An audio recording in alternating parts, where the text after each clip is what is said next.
Head sotsiaaldemokraadid, head kandidaadid, head tallinlased. Täpselt 50 päeva pärast hommikul kell 9 algavad valimised. Täna siin on enam kui 160 meest ja naist, kellega koos lähme me tallinlaste ette, et rääkida sellest, kust me 4 aasta eest alustasime, mida oleme selle aja jooksul saavutanud ja kõige olulisemalt, mida järgmine meie juhitud linnavalitsus soovib teha. Sest just selleks lähme me tallinlastelt mandaati küsima. Eelmiste valimiste tulemusena 4 aastat tagasi lõppes ühe erakonna ainuvõimu ajastu ja algas sotsiaaldemokraatide tõus ühtlasi uuele tasemele. Me võtsime valitsusvastutuse ning koalitsioonis töötades suutsime pikalt uinunud linnale anda uue suuna ja hoo. Külmutasime lasteaia kohatasu, käivitasime ööbussid, võtsime fookusesse rattateed ja linnahaljastuse, käivitasime uued trammiprojektid. Tänaseks oleme me ainus erakond, kes on Tallinnas võimu teostanud kõik need 4 aastat. Selle aja jooksul on uuendatud peaaegu kogu ühistranspordi veerem, ehitatud Vanasadama trammitee, Putukaväil, Vana-Kalamaja tänav ja paljud teised olulise mõjuga objektid. Eelmise aasta kevadel, kui Keskerakond oli taas korruptsioonis süüdi jäänud ja kaotanud suure osa oma eestikeelsetest tipp-poliitikutest, saime varasema töö vundamendilt juhtida järgmist ajaloolist otsust ning tõusta linnapeaerakonnaks. Seegi tähistas uut ajastut. Mina sain valimisealiseks aastal 2004 ja selleks ajaks oli Edgar Savisaar juba olnud 3 aastat Tallinna linnapea. Ja sealt edasi 20 aastat järjest oli kõigi pealinna valimiste põhiküsimus, kuidas saata Keskerakond opositsiooni. See on nüüd tehtud ja seepärast saavad järgmised valimised keskenduda erinevate nägemuste sisemisele konkurentsile. Viimase 1,5 aasta jooksul oleme võtnud ette väga ambitsioonika sihi koristada Keskerakonna tagant tuba ära, tõhustada linnasüsteemi ning lahendada pikalt vindunud probleemid. Selle töö märksõnadeks on olnud ausus ja tõhusus. Ausus ei ole ainult varastamise puudumine, ehkki see on kahtlematult avaliku võimu teostamise baashügieen. Aus juhtimine tähendab läbipaistvust spordiklubide rahastamisel, et toetuse suurus sõltuks objektiivsetest kriteeriumitest, mitte linnapea spordieelistustest. Aus juhtimine tähendab, et olulised otsused räägitakse ühiskonnas läbi enne nende langetamist. Aus juhtimine tähendab seda, et nendel valimistel on kõigil erakondadel valimistel taas võrdne mänguväli, sest linnapea erakond ei reklaami maksumaksja raha eest 40 pealine propagandateenistus, mis maksis linnale 4 miljonit eurot aastas. Tõhusus tähendab maksumaksja raha säästlikku kasutust. Me oleme koondanud nende 1,5 aasta jooksul enam kui 200 ametikohta, suurendades seejuures linna poolt pakutavate teenuste mahtu. Vabanenud raha oleme suunanud haridusse ning esmakordselt maksab Tallinna linn oma õpetajatele 100 eurot kõrgemat alampalka, kui riigipoolne miinimum ette näeb. Jah, struktuurireformid ei ole olnud lihtsad, aga see on väärtusvalik, kas tähtsustame haridust või linnabürokraatiat. Tõhus linn on ka meie suurim panus majandusarengusse. Tallinnas ei ole vaja ettevõtjatele maksta toetusi. Meil ei ole siin sellist turutõrget. Hoopis on vaja keskkonda, kus linn toetab investeeringuid ja tõepoolest Madle Lippuse juhtimisel on linna planeerimine jõudnud absoluutselt uuele tasemele ja sellel aastal on planeeringu otsuste arv 3-kordistunud.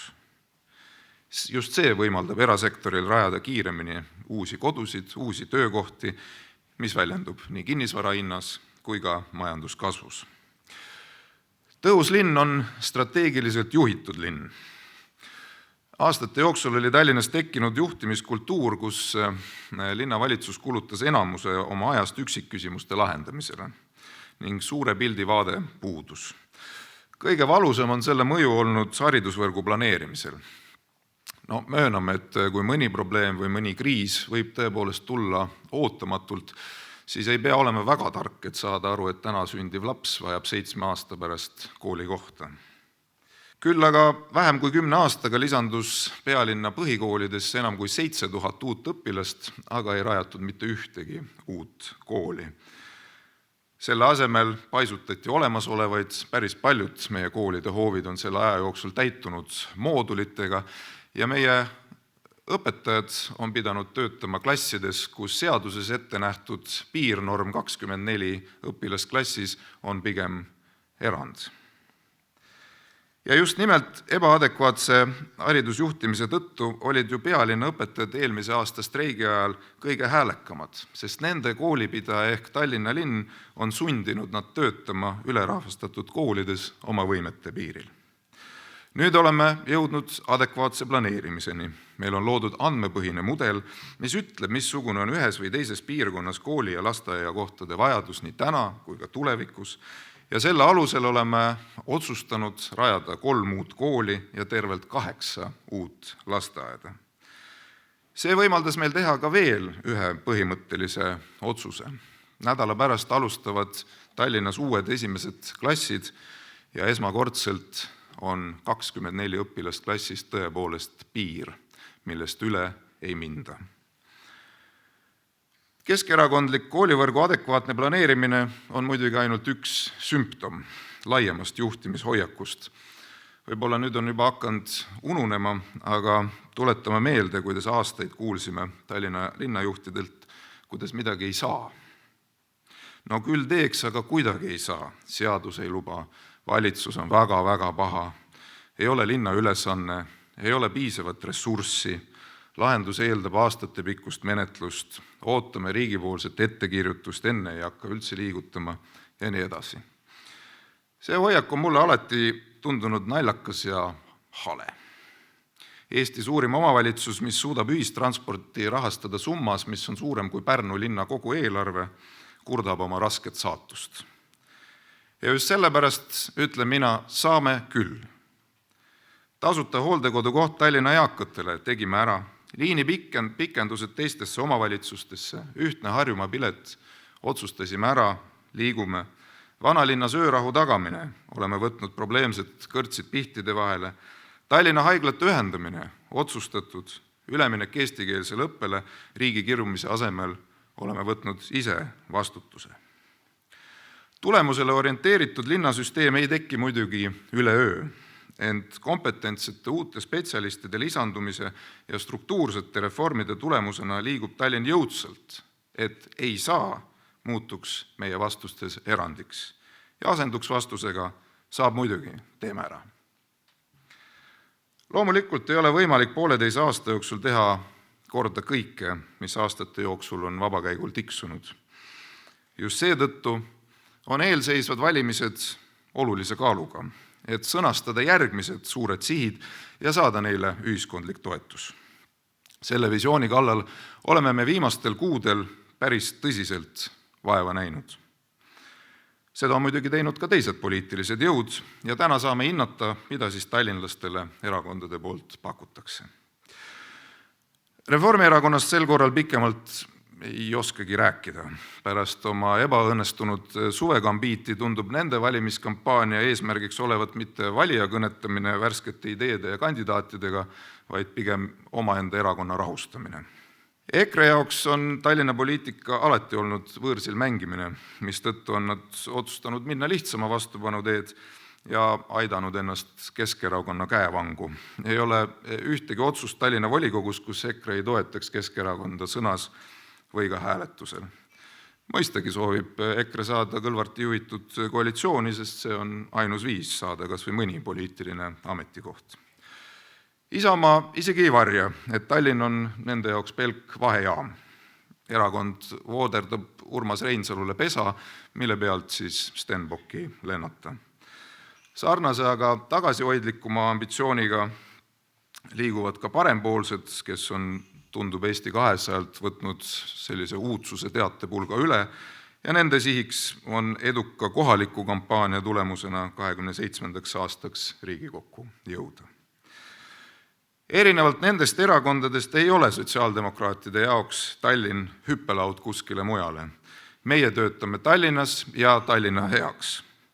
Oleme teinud seda viimased 4 aastat ja oleme täis teotahet ja lähme valija ette konkreetse tegevusplaaniga, et järgmise 4 aasta jooksul teha Tallinna arengus järgmine arenguhüpe. Loomulikult võtab neid valimisi tõsiselt Keskerakond. Selle erakonna jaoks on Tallinnas koalitsiooni saamine väga oluline, sest olles kaotanud eestikeelse valija toetuse üle Eesti, peavad nad vähegi arvestatava tulemuse saavutamiseks 27. aasta Riigikogu valimistel saama Tallinnas ja Ida-Viru linnades tugeva toetuse. Ja lisaks Kõlvartile muidugi linnapea amet meeldis ja seda tahab ta tagasi. Head sõbrad, siit joonistub välja, et nendel valimistel pakuvad tõsiselt võetavat valikut vaid 2 erakonda, sotsiaaldemokraadid ja Keskerakond. Ja see teeb tallinlaste otsuse neil valimistel samuti päris lihtsaks. Kas hoiame ausa ja tõhusa linna kurssi meie juhtimisel või tuleb Keskerakonna ja EKRE liit? No, pole vaja pikalt meenutada, et Keskerakond on 3 korda korruptsioonis süüdi mõistetud ja nüüd tahavad nad tulla Tallinnas võimule tagasi sellesama Mihhail Kõlvarti juhtimisel, kes oli ühes neist kuritegudest osaline. Tõsistes võlgades erakonna laskmine linna rahakoti juurde loomulikult suurendab ka tuntavalt korruptsiooniriski, mis realiseerus Keskerakonna puhul korduvalt ka palju parema finantsseisu juures. Aususega või õigemini selle puudumisega on Keskerakonna puhul kõik selge. Ent milline on Keskerakonna sisuline visioon Tallinna linnale? Kui Kõlvartilt hiljuti küsiti, mis on tema ambitsioon Tallinna jaoks, ütles ta, tsitaat, muru peab olema niidetud ja mänguväljakud remonditud. No, need on igati sümpaatsed mõtted linnaosa valitsuse tööplaani, aga Eesti pealinnale on sellest pisut vähe.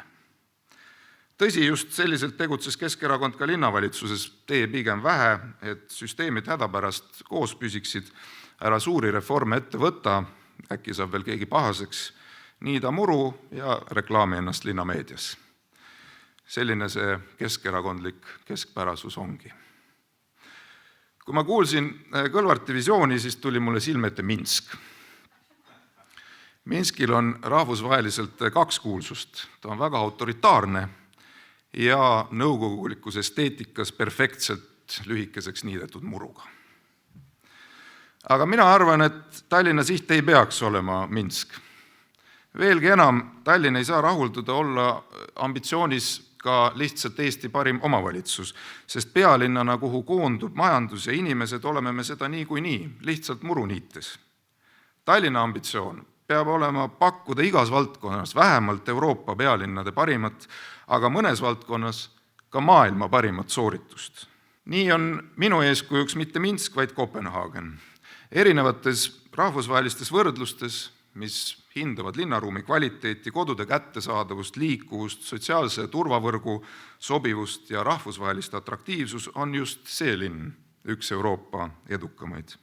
Selles linnas tahavad elada kohalikud, areneda rahvusvahelised ettevõtted ja töötada globaalsed talendid. See on ühtaegu sotsiaalselt sidus ja innovaatiline linn, ausalt ja demokraatlikult juhitud linn. Just see võiks olla ka Tallinna ambitsioon, mitte olla vaid Eesti või Baltikumi parim, vaid sihtida oluliselt kõrgemale. Kopenhaagen või Minsk, selles on valik minu ja Mihhail Kõlvarti vahel. Valik sotsiaaldemokraatide ja Keskerakonna vahel. Valik tuleviku ja mineviku vahel. Ja just sellest ambitsioonist lähtudes oleme pannud kokku ka oma valimisprogrammi ja sõnastanud selle 3 põhifookust järgmiseks 4 aastaks. Loomulikult on sotsiaaldemokraatide olulisem tähelepanu haridusel. Järgmise 4 aasta jooksul loome juurde 2000 uut koolikohta ja avame 8 uut lasteaeda. Aga me panustame ka hariduse sisulisele kvaliteedile. Me teame, et Eesti haridussüsteem on üks maailma parimaid ning Tallinnas on liialdamata maailma parimikku kuuluvad koolid. Näiteks möödunud õppeaastal kuulus erinevate rahvusvaheliste olümpiaadide Eesti koondistesse kokku 37 Tallinna õpilast, kes tõid lausa 24 medalit. See on fantastiline. Ent peame meeles pidama, et maailma parim haridussüsteem on selline, kus ükski laps ei jää maha, kus ka kõige vaesema pere laps saab õppida parimas koolis. Ja uuringud näitavad, et hariduslik ebavõrdsus kasvab pealinnas, ka mujal Eestis kiiresti ja parimate koolide kõrval on ka paraku Eesti nõrgimad koolid, samuti Tallinnas. Nii ei saa jätkuda, mistõttu tahame käivitada tervikliku arenguprogrammi, mis toetab nõrgemaid koole täiendava metoodilise ja rahalise ressursiga, sest võrdsed võimalused elus algavad iga lapse võimalusest omandada hea haridus. Lähiaastate fookuses on kahtlemata üleminek eestikeelsele õppele, millele me läheneme sisuliselt ja kvaliteeti taga ajades. See tähendab lisaks korralikule eesti keele oskusele ka aineteadmiste omandamist ja ka laste vaimse tervise hoidmist. Jah, Keskerakonna juhtimisel ei valmistatud koole üleminekuks piisavalt ette, mis ei ole ka üllatav, sest veel 10 aastat tagasi Mihhail Kõlvart isiklikult seisis Toompeal plakatitega käed eemale vene koolist. Nüüd viimase 1,5 aasta jooksul oleme me tõsiselt pingutanud, et seda kvaliteeti tagada. Ja esimesed positiivsed tulemused on ka näha nii esimeste klasside kui ka lasteaedade puhul, aga peame möönma, et 4. ja vanemate klasside tulemuste nimel peab töö käima iga päev veel aastani 2030.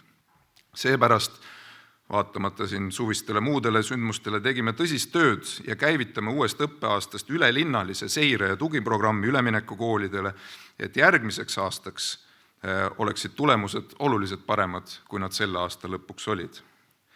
Samal ajal peame juba lähiajal töötama välja koolikorralduslikku kava, et liikuda järk-järgult meie juba väga vana, aga väga olulise idee, ehk siis koos õppiva kooli mudeli poole, kus eri emakeelega lapsed ei õpi paralleelsüsteemides, vaid jagavad ühist ruumi, nii füüsiliselt kui vaimselt.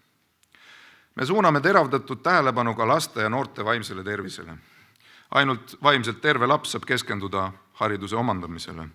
Seepärast laiendame meie kandidaadi doktor Anne Kleinbergi poolt käivitatud Tallinna Lastehaigla vaimse tervise keskust ja 2-kordistame selle teenusmahu. Lisaks toome igal aastal koolidesse uusi psühholooge, vähendame koostöös Tallinna Ülikooliga nutiseadmete sõltuvuslikku kasutust ja rakendame ka uusi ennetusprogramme. Teise prioriteedina tahame teha arenguhüppe linnaruumi kvaliteedis ja liikuvuses. Tallinn on roheline linn ja meil on mitmekesine loodus, palju parem kui paljudes teistes Euroopa pealinnades, aga see vajab kaitset ja hoolt arengusurve vastu. Seepärast loome Astangu ja Kakumäe kaitsealad, laiendame ka Merimetsa kaitseala, lisaks sellele rajame uusi parke, kesklinnas Hobujaama ja Veereni pargid, Klindipark Lasnamäel ja ka Putukaväila pikendus. Jätkame suurte puude istutamisega erinevates linnaosades, et pakkuda kaitset kuumalainete eest ning parandada linnaruumi esteetilist kvaliteeti.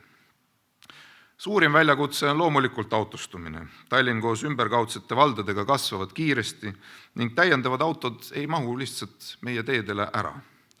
Seepärast peame arendama rattataristut, aga ka ühistransporti, looma jalakäijatele turvalist ruumi, et linlastel oleks alternatiiv, mis on autovaba. Normaalne jalakäija sõbralik linnaruum on suures linnas võimalik vaid kvaliteetse ühistranspordi olemasolul. Ja ka siin meie siht on lihtne. Euroopa parim ühistransport. Selleks viime lõpuni veeremi uuenduse, ostes uusi gaasibusse, akutrolle, tramme, rajame uued trammiliinid Pelguranda ja Liivalaia tänavalt kuni Kristiine keskuseni. Liinivõrgu muudatuste järgmine etapp on samuti juba töös, et vastata paremini linlaste muutunud liikumisvajadustele. Koostöös riigi ja ümberkaudsete valdadega liigume ühise ühistranspordisüsteemi poole, milleks meie eestveetud ja peagi käivituv Harjumaa ühispilet loob hea eelduse. Ja loomulikult peab Euroopa parim ühistransport jääma tallinlastele tasuta. Viimaks meie eesmärgiks on taskukohane Tallinn. Jah, Tallinnas on palju jõukust, nagu teame ilusate uusarenduste kõrgeid korterihindu vaadates. Ent unustada ei tohi, et suurele osale tallinlastest on kodu muutunud viimase 10 jooksul kättesaamatuks. Tallinna kinnisvara hinnatõus on olnud Euroopa üks kiiremaid ja linn peab selle adresseerimiseks hakkama süsteemselt tegutsema. Meie siht on, et Tallinna lapsi õpetav õpetaja, meie turvalisust tagav politseinik, meie kodupoe teenindaja ning ülikooli lõpetav noorpere ei peaks kolima Paldiskisse või Arukülla, sest nad ei saa endale Tallinnas korterit lubada. Koos ekspertidega oleme kokku pannud meie kodupoliitika, mis koosneb 3 komponendist. Esiteks, peame jätkama planeeringuprotsessi kiirendamisega, sest venivad menetlused tõstavad korterite hinda. Samal ajal asume sõlmima uusarenduste puhul kokkuleppeid, et teatud hulk kortereid liiguksid omavalitsusele üürikodude pakkumiseks. Teiseks, peame panema korteriühistutele renoveerimisel õla alla, et tõsta olemasoleva elamufondi kvaliteeti ja vähendada kodukulusid. Just seepärast näeme vajadust kompenseerida koostöös riigiga eakatele ja vähekindlustatud leibkondadele renoveerimismaksed, et saada sellele protsessile ka Tallinnas hoog sisse. Jätkame ka ühistute toetamist kaugküttega liitumisel ja heitmevabale küttesüsteemile üleminekul, sest nii on võimalik vähendada kodukulusid. Uue meetmena soovime luua toetuse, et kaitsta haavatavaid leibkondi liigkõrgete elektrihindade eest. Kolmandaks ning olulisemalt soovime luua linnaettevõtte, kes hakkab koostöös erasektoriga tooma igal aastal turule uusi taskukohaseid üürikodusid. Selleks eraldame linnamaa ning viime ehitusprojekti linna poolt kuni ehitusloani, mis järel kaasame erainvestoreid uute kortermajade rajamise kaasfinantseerimiseks. Kaalume ka rahvaaktsia emiteerimist, et kaasata elamufondi arendamisse ka jaeinvestoreid. Nõnda tekib esmakordselt Tallinna linnal läbimõeldud taskukohaste kodude programm, mis võimaldab järk-järgult järgmise 4 aasta jooksul lahendada süvenevat kodude kättesaadavuse probleemi. Head sõbrad, viimase 4 aasta jooksul on tehtud palju, aga see on alles algus. Ees ootab tõsine töö Tallinnale uue hoo andmiseks. Mul on hea meel, et Tallinna sotsiaaldemokraadid on täna selleks valmis rohkem kui kunagi varem. Meie nimekirjad on ülitugevad. Esiteks lähme me loomulikult valimistele linnapea erakonnana ja toome nõnda valimistele kogemusega linnajuhid. Madle Lippus, Kaarel Oja, Julianna Jurtšenko, Karmo Kuri, Joosep Vimm, mitmed teised. Meie kandidaatide seas on erakonna tipp-poliitikud nii Riigikogust kui ka Euroopa Parlamendist. Aitäh teile, et tulete appi, teie tugi on ülioluline. Ja mis siin salata, meie nimekirjades läheb valimistele kõige rohkem uusi kandidaate. Inimesi, kes on tõestanud ennast oma elualadel ning on nüüd otsustanud tulla kohalikku elu edendama just poliitilisel tasandil. Rasmus Rask, Mariann Võsumets, Ülle Ernits, Evert Sund ja Maarja Kangro, Anne Kleinberg, Martin Saar, Tiina Jõgeda, Peeter Vihma, Piret Räni, Ivan Lavrentjev, Maris Jesse, Helene Vetik ja paljud teised. Nii palju uusi liitujaid tähendab seda, et inimesed toetavad neid muutusi, mida me oleme ellu viinud ning usuvad meie missiooni ehitada Tallinnast üht maailma ägedamaid pealinna. Head kandidaadid, järgmise 50 päeva jooksul me töötunde ei loe, sest kaalul on Tallinn. Ja kui kaalul on Tallinn, on alati kaalul ka Eesti. Teeme kõik endast oleneva, et viia tallinlasteni arusaam, et Kopenhaagen on küll ajalooliselt kaugem, aga palju mõnusam koht kui Minsk. Et sotsiaaldemokraadid on see erakond, keda tasub nendel valimistel usaldada, sest meie viime oma pealinna edasi. Me teame, mida tuleb teha, me teame, et see on võimalik, teeme ära. Edu meile!